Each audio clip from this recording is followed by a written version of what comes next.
Frequency Podcast Network. Stories that matter, podcasts that resonate. Have you put in a contribution to your registered retirement savings plan yet? Well, that deadline to get a deduction on your 2024 taxes is coming up. That's on March the 3rd. Put money into your RRSP before that date, and you get a tax break on your 2024 taxes. But do you even have the money to do so in this economy? Hello, this is Mike Eppel. That annual scramble to put some cash into your RRSP always seems to happen at the worst time of the year. And this year, a lot of Canadians are saying they just don't have the money. Investment company Edward Jones crunched some of the numbers and indicates that many households are having a very tough time balancing the amount of money that's going out every month with the money needed for retirement. But maybe, just maybe, there are some ways that we can help you find some money to save for your later years. Joining me on the line is Julie Petrera, a senior strategist, client needs at Edward Jones. Julie Petrera, thank you very much for joining us. Thanks for having me. Coming up to the RRSP deadline, March the 3rd, Julie, and, there's this typical rush this time of year. You got to get that contribution in. Probably should have been doing it earlier, not waiting until the last minute, but human nature is such. Are we coming into an RRSP deadline where a lot of people are saying they don't have the money this year? Times are tough. Inflation's been a thing. Cost of living, the amount of money being set aside for retirement, maybe it's down on the list. What are your survey stats showing? Yeah, all of the above. So we have polling data from Edward Jones Canada that shows that only 39% of Canadians plan to contribute to their RRSP this year. And that's a drop of 10 points from last year. And on top of that, only 15% of Canadians plan to contribute the maximum amount this year. And that's a drop of 6 points from the previous year. So we are seeing those that intend to contribute, there are fewer of them. Well, that maximum upwards of $31,000 to a lot of people, that's pretty daunting. So the fact that there are some still doing that, bravo. But even that, the fact that people have next to nothing, that they're not putting anything into the RSP, that raises big questions because, look, RSP saving, that is for long term. That's, 10, 20, 30 years out. And if you're not doing it today, then you're getting into a situation where you're not getting that compound growth and all these other things that can really grow your wealth later on in life. Yeah, absolutely. These accounts have, you receive a deduction when you contribute or when you claim the deduction, and also they grow on a tax deferred basis, right? So they're one of the they're not the only part of a retirement plan, but they're one of the main parts of a retirement plan. So seeing those contribution numbers is down is concerning. How much has you talk about the higher cost of living, but at the same time, there's a lot of mortgages coming up for renewal. The Bank of Canada has cut interest rates, yes, but we're not to where we were when a lot of these mortgages were signed. So debt, I'm assuming, is a big issue that people they got to pay the monthly bills, not worry so much about retirement savings. Yeah, the three big reasons that Canadians gave for not wanting to make contributions this year, not planning to make contributions this year, are that they believe their income is insufficient to do so, they prefer to service debt, and then they did mention the high cost of living or rising prices. Is that, though, again, we get back to short-term versus long-term thinking and the idea of the RRSP itself and saving for retirement. Is there a psychological barrier to it to some extent where you think, I have to save, again, the maximum per year, $31,000. I don't have that. So you just go, well, I can't start.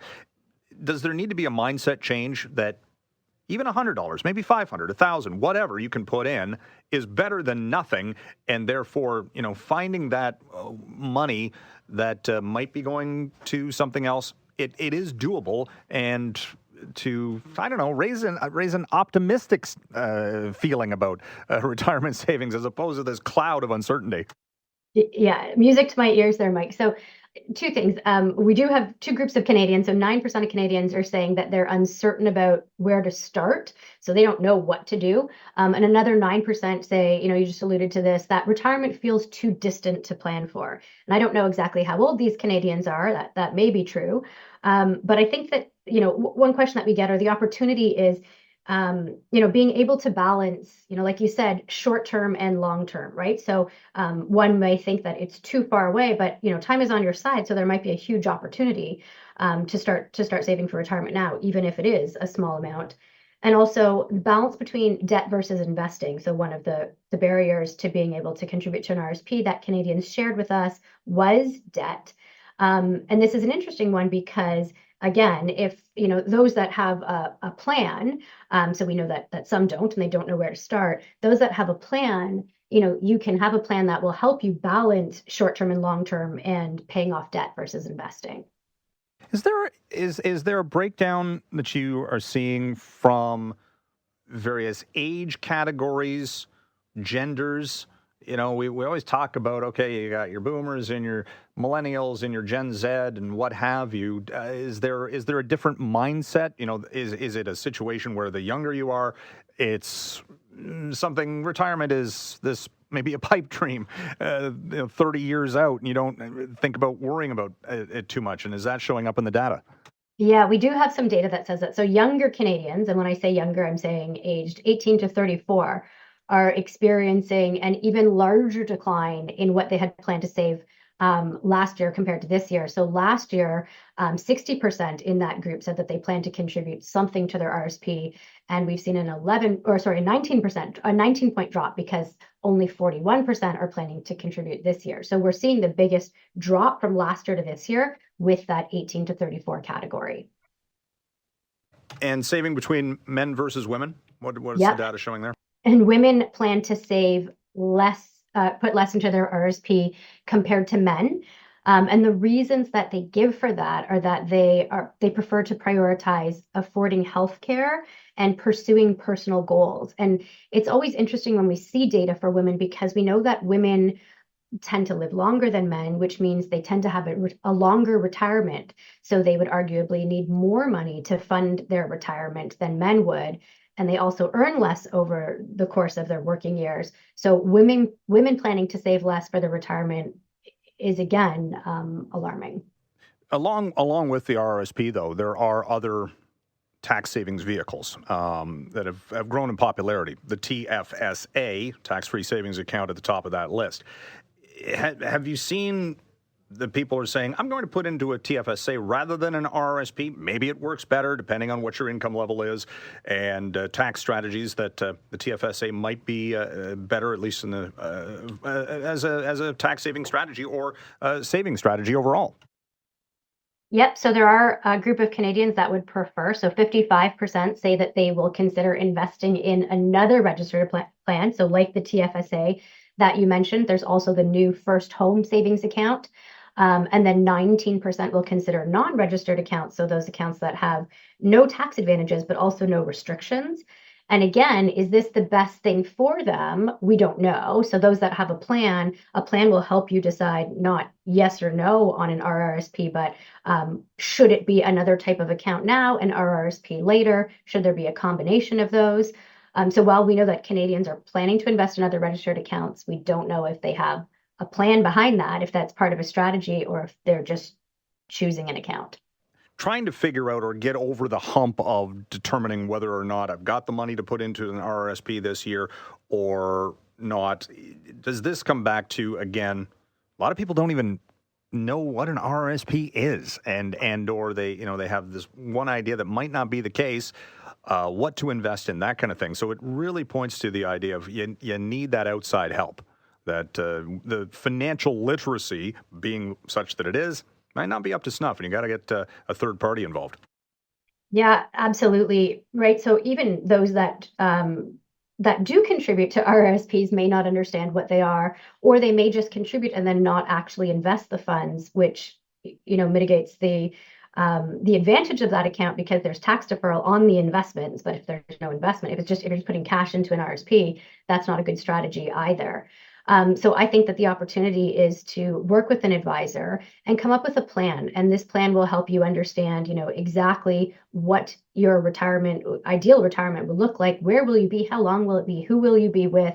and how much will that cost? And then they can work back to how much will you need to save starting now to fund that retirement, and what other goals do you have along the way? So what shorter term goals may there be, such as potentially supporting dependents, helping them pay for education, and what immediate expenses do you have? So one of the reasons that Canadians gave for not contributing to an RSP was, they don't believe their income is sufficient. They prefer to service debt, and the cost of living is high. Having a plan will take all of this into account, because in some cases people believe that they can't afford to, but maybe they can. And so having a structured plan will help you determine not only if you can, but how much you should. And then it also helps as a reminder, because what did we talk about it off the top, that it's that deadline that's fast approaching, and maybe it had slipped your mind, and you we're just days away. And had you had a plan in place, then this would have been something that would have been taken care of earlier. Yeah, deadlines do work, right? They do give us a time at which we must do something. And that deadline, right, is when you're contributing before March 3rd of this year. That's so that you can use the deduction against 2024 income. But putting in the first 60 days, you can use the deduction toward either year. And having a plan or working with an advisor, the advisor will help you determine when you should claim that deduction. Just because you make a contribution, you don't have to claim the deduction in that year. If you believe that you're going to have higher income in the following year or in the future, you might want to hold that deduction and use it in a year when it would be worth more to you. So again, all of this, having a plan in place. An RSP is an account type. It is not a plan. It is not the investment itself, but having it as part of your fulsome plan is the best way to maximize the advantages of this account. Okay, so the March 3rd deadline fast approaching, and and as we as always said, try to contribute something, even if it's last minute, right, Julie? Contribute something and come up with a plan to make sure that contribution is right for you and your unique situation. Yes. Julie Petrera, thank you very much for joining us. Thanks for having me. And thank you for listening to In This Economy. I'm Mike Eppel. If you have any feedback, questions, or for a story idea, you can email me at mike.eppel, that's EPPEL, @rci.rogers.com. Thanks for listening.